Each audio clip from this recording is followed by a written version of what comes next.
Hi friends, welcome back to my channel.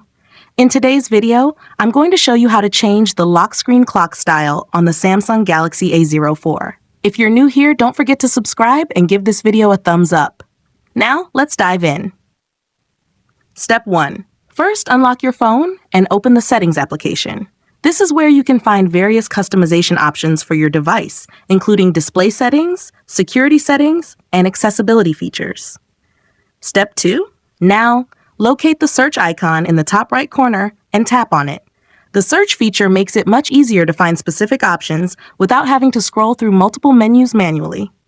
Step 3. In the search bar, type lock screen and AOD. Wait for the search results to appear. This option helps you adjust lock screen and display settings. Step 4. After performing the search, find lock screen and AOD and tap on it, then select the Edit Lock Screen option. Step 5. For the last and most important step, locate the clock style and tap it. Choose your preferred clock design from the available options.